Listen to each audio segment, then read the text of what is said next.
Yo, people, it is the Lucas and Eddie channel here.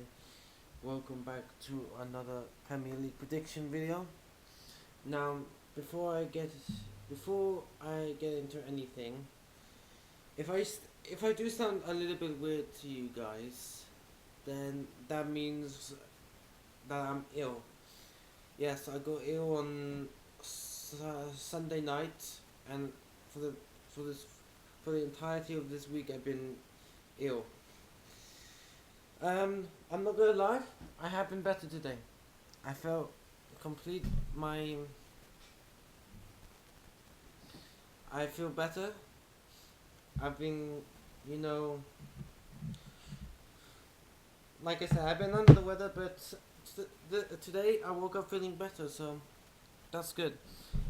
I know I keep saying every time I'm ill, I might sound different because I'm ill, even though I don't actually sound different. But yeah, I'm. So if I keep like sniffing my nose, that means because I have a cold. I've been ill, but like I said, better. Anyway, let's not mess around too much. Let's get into our predictions. So, from the first match of match week or match day 11 12, it is Burnley versus Chelsea. So Burnley gave West Ham a good game. They lost obviously Burnley, and then Wolves obviously got an easy win against Wolves, even though that first half was nothing but easy. I think this is a no-brainer. I think it's going to be a 2-1 win for Chelsea.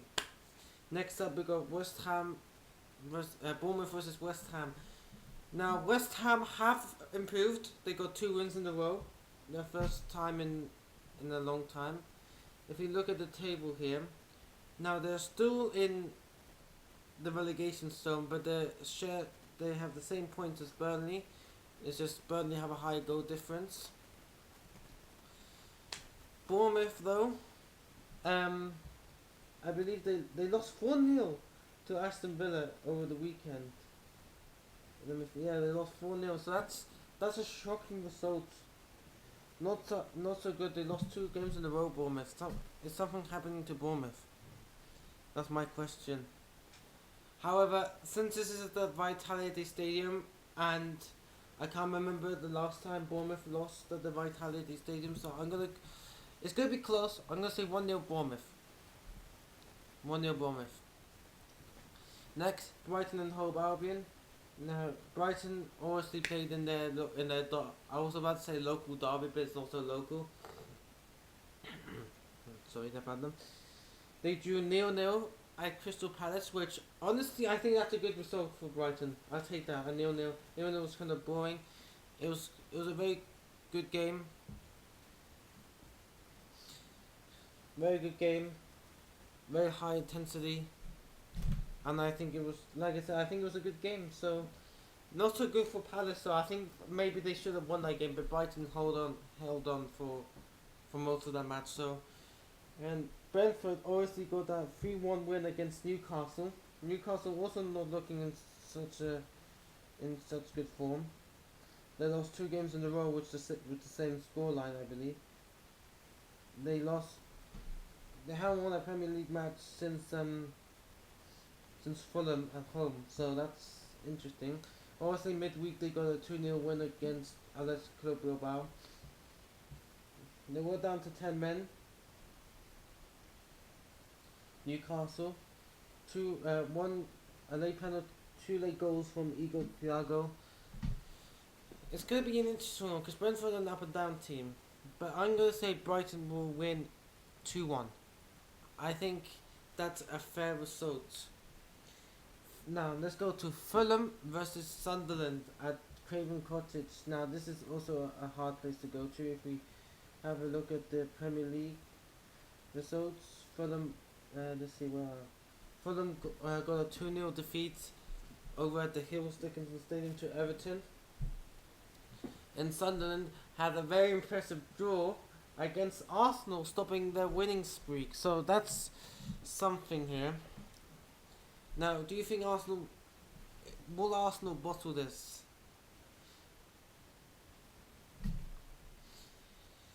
I don't know, but this going to Arsenal for the time. I think I'm just gonna go with simple. I think Sunderland are gonna get 2 draws in a row. I think it's gonna be a 1-1 draw. Now let's go to Liverpool versus Nottingham Forest. Now, obviously, Liverpool got absolutely destroyed by Manchester City 3-0, so that's something. It was Pep Guardiola's 1000th match as a manager, so I don't want to say, but congratulations to him. As a United fan, I'm congratulating him, so that's something.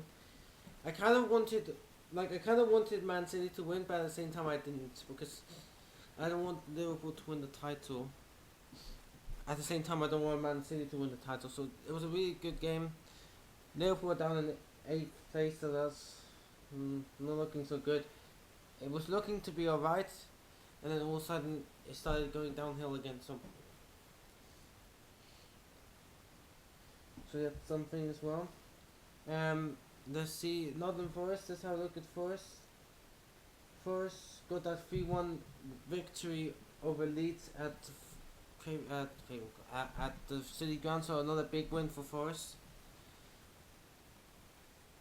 Oh, I'm gonna say it's gonna be a 2-0 win for Liverpool. I think Liverpool will be back to winning ways, and Forest will lose again.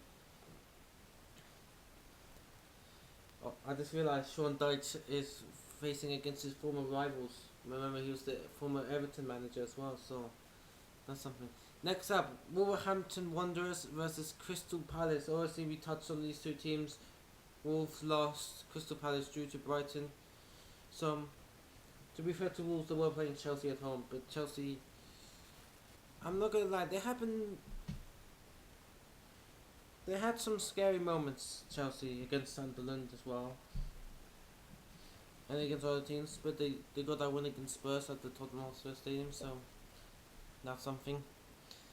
Who do I think will win this match? I think this is a really flip of a coin, but I'm going to go with another boring 2-1 win for Crystal Palace. I think I trust Crystal Palace more than Wolves at the moment. Also, let me just add to that, Wolves don't have a manager yet. Now, they were thinking of getting Gary O'Neill back, but he rejected. I'm pretty sure he rejected the move. And then another strong candidate was Eric Ten Hag, which honestly I don't know if that's good for Wolves. I think they need a manager that can deal with the pressure, a manager that could help them win games. Just win a game at least. Wolves, I think, are the only team that without a win this season. Let me just have a look. If we go down here. Yeah, Wolverhampton are the only team in the Premier League without a win. So that's crazy. So yeah, next game. Newcastle versus Man City. Now, Newcastle have been going through a bad patch. Man City have been going through a good patch. The thing is with Man City is, if Haaland doesn't get in the game, then Man City have a bad game. If Haaland has a bad game, Man City have a bad game. So the question is, can Newcastle prevent Haaland from having a good game, prevent him from scoring? That's the question. Now, I don't want to be biased, but at the same time, St. James's Park is not an easy place. If you have a look, let's have a look at Newcastle's recent results at St. James's Park. So obviously they got a 2-0 win in the Carabao Cup against Tottenham in the 4th round. And then they got a 2-1 win against Fulham, a 3-0 win against Benfica, 2-0 win against Forest. Then they lost to Arsenal 2-1. Then so yeah, their home form isn't that bad.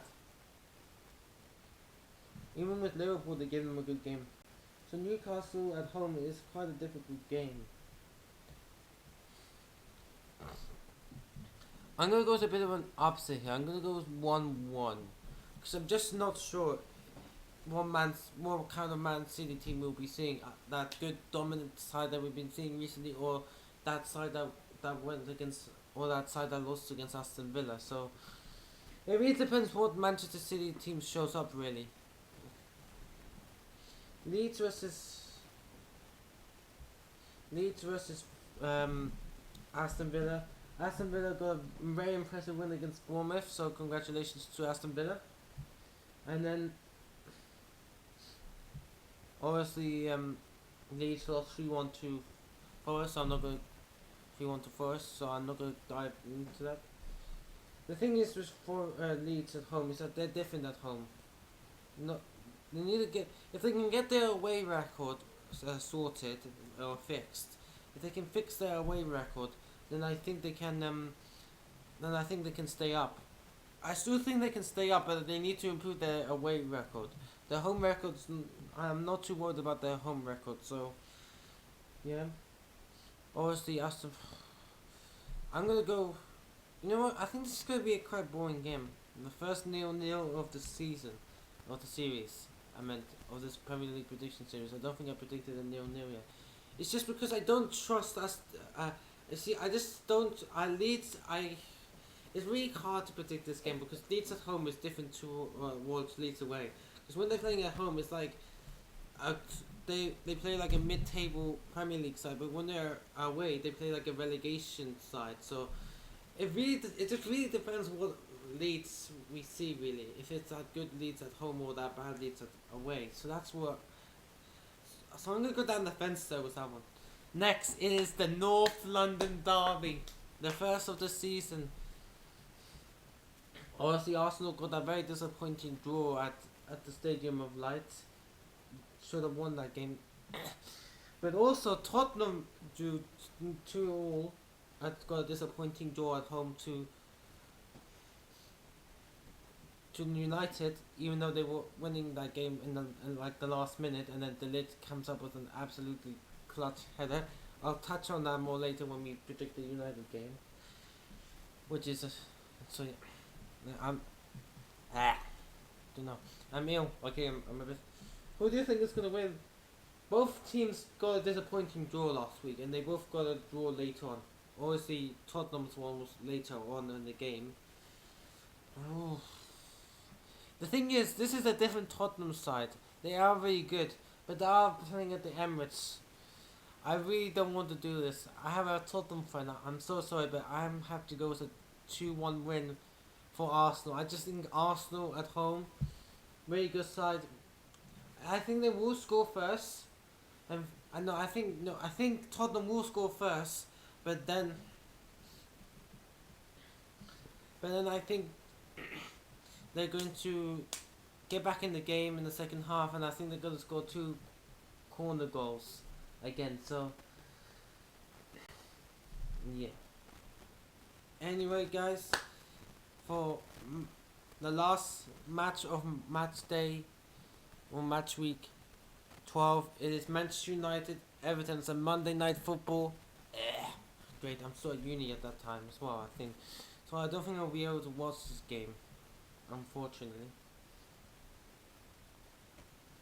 Who do I think is winning? Obviously, Everton got a win at the Hills Dickinson Stadium.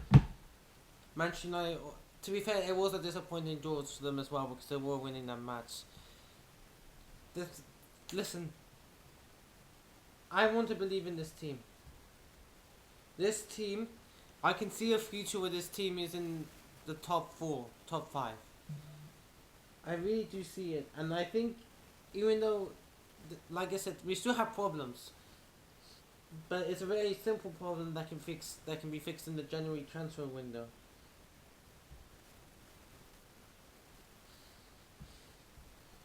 So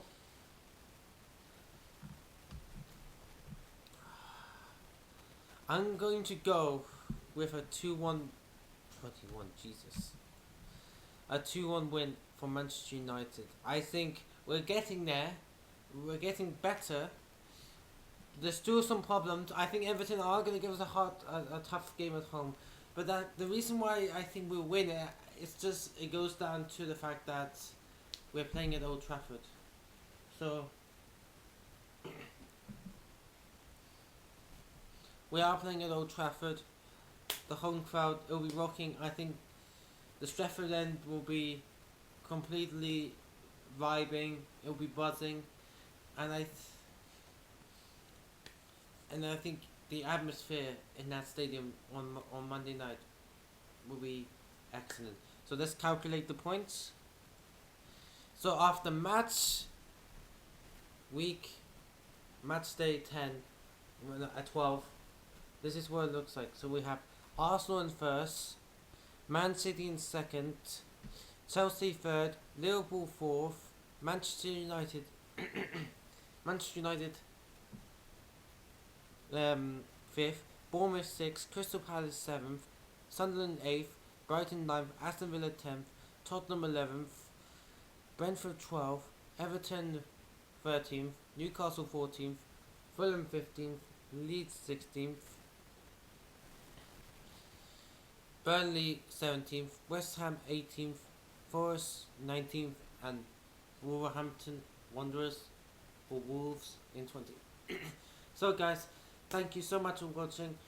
Now I will be doing a World Cup qualifier predictions later on today. I had to find a time because I'm very busy. I have to do a homework for for a class in my university, which I actually have to go outside my house and take a picture of something. So I'm going to be doing that in around half an hour's time. And also I have to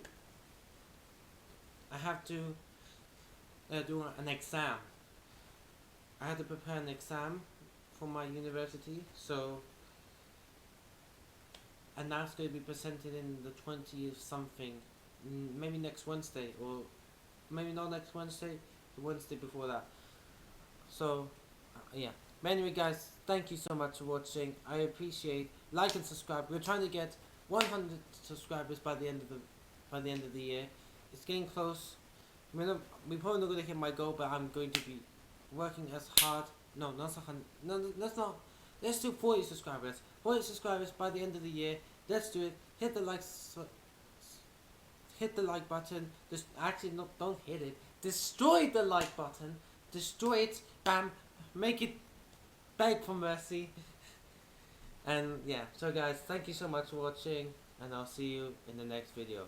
Goodbye.